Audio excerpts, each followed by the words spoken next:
Welcome back to the Deep Dive. Today we're taking on a concept that often sounds, well, incredibly intricate machine learning model training. You've sent us some fantastic sources, and what's brilliant about them is how they strip away the intimidating jargon and make this whole process wonderfully relatable. We're going to dive deep into how AI models learn, but through the lens of something you might, do in your own kitchen every week. That's right. Our mission here is really to unpack the core mechanics. How do these models actually absorb knowledge? We want to turn those abstract computational steps into something tangible, easy to grasp actions, and we'll use a truly universal metaphor to illuminate the crucial stages, that sort of delicate dance of learning, and yeah, even those common pitfalls that can trip things up. Absolutely. Get ready to see the entire journey, from just raw, unprocessed input all the way to a fully functioning AI. And all explained by, well, the humble act of cooking rice. It's going to build a mental picture that really sticks, I think. Okay, let's unpack this then. When you open a machine learning textbook, you're just bombarded with terms, right? Data set, feature engineering, algorithms, hyperparameter tuning. It can genuinely feel overwhelming, like trying to decipher some ancient code. But the sources you've shared suggest a remarkably intuitive approach, something really universal. So tell me, why is cooking rice such a perfect metaphor here? Well, what's so brilliant about the rice analogy is just how universal it is and Wow. tangible. It instantly demystifies something that feels abstract. Think about it. At its core, model training is like transforming raw rice, your unprocessed data, into perfectly cooked rice, a functioning, accurate model. You need good, clean, raw ingredients, right? That's your high-quality data. You need to apply controlled heat. That's your chosen algorithm. And then there's the precise amount of water and maybe seasoning. Those are your hyperparameters. This isn't just a clever way to define terms. It really helps you visualize the entire dynamic process. It connects the dots, between these highly technical concepts and an everyday experience. Makes the learning curve feel way less steep. You're building an intuitive framework. I love that. Building a mental picture. Yeah. So if we're aiming for that perfectly cooked model white rice, what are the key steps involved in this delicious and surprisingly complex process? Yeah, we can neatly break it down into 5 distinct phases, and each one mirrors a critical stage in making that perfect pot of rice. Step 1, selecting the rice data preparation. This is fundamentally about choosing the right ingredients. For a machine learning model, this means curating suitable, high-quality data. Like if you're training a model to identify different types of fruit, you can't just throw in a mix of random, unlabeled images of cars or buildings. That's just, well, irrelevant rice. But it's not just about relevance. You also need to meticulously clean out the bad stuff. Things like removing rotten, duplicate, or completely unlabeled data that would just poison your model's learning. It's exactly like when you're prepping rice. You pick out any little stones, husks, or bad grains, right, to ensure a clean start. Right, so garbage in, garbage out, essentially. Exactly. If your input data is poor or biased or just not enough, your model's performance will suffer. Doesn't matter how good your algorithm is. This foundational step, it's often really underestimated in its importance. Okay. And once you have that perfectly selected, high-quality rice, your data, you can't just throw it straight into the pot, right? There's another cleaning step. Precisely. That leads us nicely to step 2, washing the rice pre-processing. Once you have your good raw data, you then need to clean it and prepare it. Prepare it in a way the model can efficiently digest. This involves transforming and standardizing the data. Think about it. You might need to resize all your images to the same dimensions, or convert text into numerical codes or scale numbers so they're all in a similar range. It's about consistency. Ah, okay, like washing the rice. Exactly. It's like thoroughly washing your rice to remove excess starch. That starch, if you leave it, can make the rice clump together, cook unevenly. Similarly, unpreprocessed data can lead to models that struggle, maybe learn poorly, or just take way too long to train. This step prepares the data for consistent input, makes the model's job much easier. Okay, so we've got our data selected, cleaned, perfectly pre-processed, like our washed rice. Now, things start to get really interesting, setting up for the actual cooking. Indeed, that's step 3, adding water setting parameters. The amount of water is absolutely crucial for cooking rice, right? Too much, it's mushy; too little, it's hard. In machine learning, this translates directly to setting hyperparameters. Now, these aren't values learned by the model itself.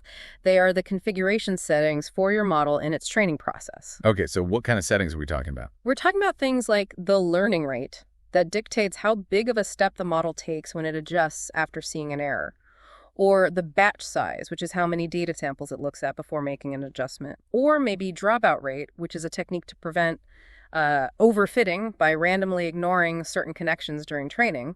A slight change in any of these, it can drastically alter the final cooked result. Wow, so it's quite sensitive. Very. This is often where the true art and experience of a machine learning engineer comes in. Finding that perfect balance for your specific data set and problem, it's rarely one size fits all. Right. So after all that meticulous preparation and setting up our cooking environment, we finally get to the main event, the actual training. This is where the magic happens. It truly is. That's step 4, turning on the heat and cooking model training. This is the core iterative process. You apply your chosen algorithm, our heat source, to let the model learn. The model repeatedly takes in the process data, makes a prediction, compares that prediction to the correct answer, calculates the error, the difference between its guess and the truth, and then adjusts its internal workings, its weights and biases to reduce that error next time. Weights and biases, like the model's internal knobs and levers. That's a great way to put it, yeah. These adjustments happen many, many times across vast amounts of data, sometimes millions or billions of cycles. Just like white rice doesn't cook instantly, a machine learning model needs time to mature. It learns patterns, complex relationships over all these training cycles. It's where raw data transforms into, well, actionable intelligence. Okay. And once that intensive cooking process is supposedly complete, you don't just blindly serve it up, I guess. There's a crucial final step. Absolutely not. That brings us to step 5.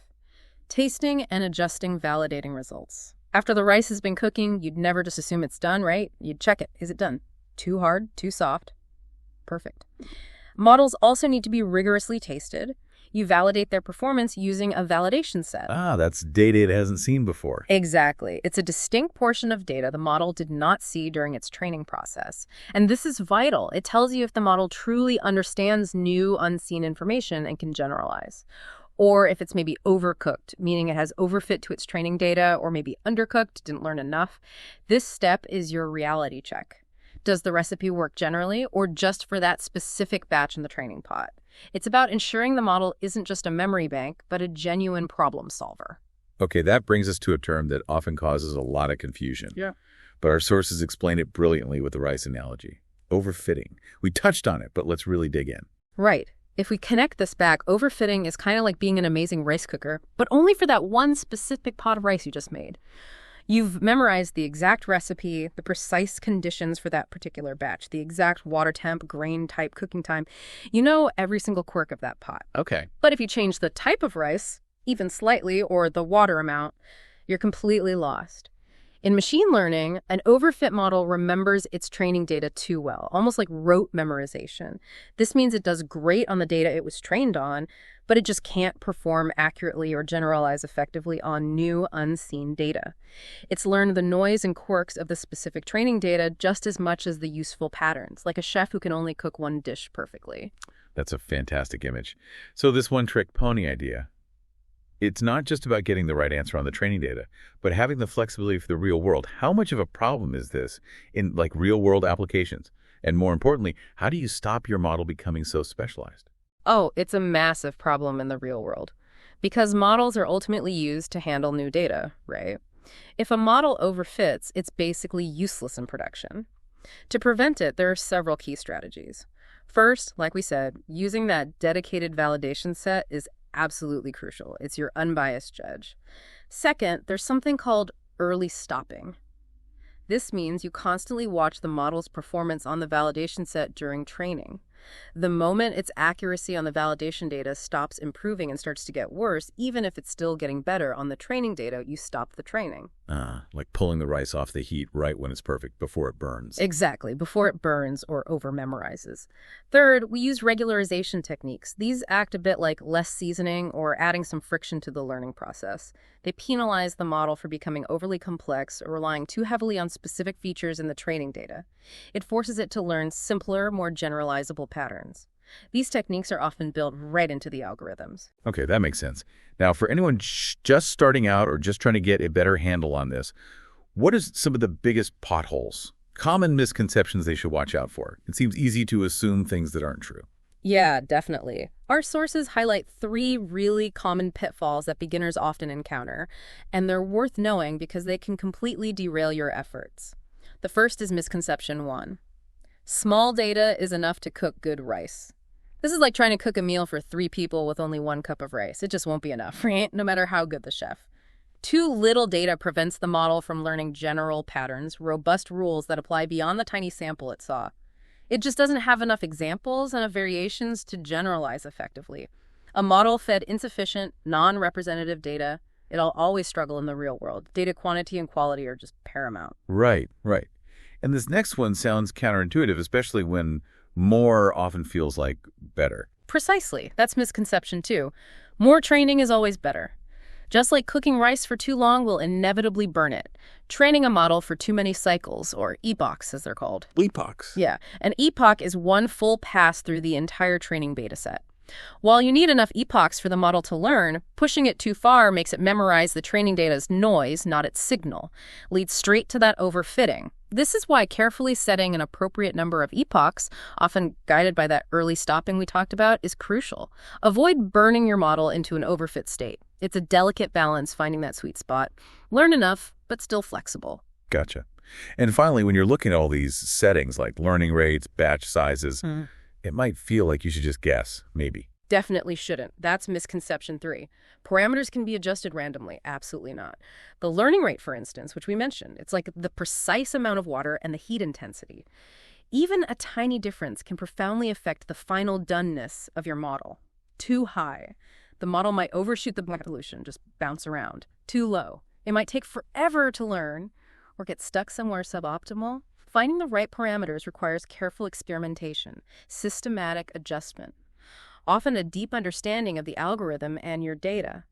This process, often called hyperparameter optimization, is actually a field of study in itself. It's way beyond just random guessing. Wow, what a truly fascinating deep dive. Yeah. We've taken this seemingly complex world of machine learning model training and, honestly, thanks to these incredible sources and that brilliant analogy, we visualized it through the simple, familiar act of cooking a perfect pot of white rice. You really do get a tangible mental model now for everything from data prep and pre-processing to the core training and validation. I'm struck by how well that analogy holds up. So what does this all mean for you, the listener? It means you now have a clearer, more intuitive picture of how these powerful AI models are built, basically from the ground up. It makes something that felt really abstract, quite tangible and understandable. And this analogy, it isn't just a fun illustration. It gives you a pretty robust framework you can use to process new information about AI or even, debug your own understanding. And if you found this deep dive helpful, you were definitely in luck. Next time, we're going to share some amazing AI tools that you can use even if you don't write a single line of code. Super practical stuff. Think about how this analogy might help you explain machine learning to others, or maybe even approach new technical topics with a fresh, relatable perspective. Thank you for joining us on the Deep Dive, and we'll catch you next time.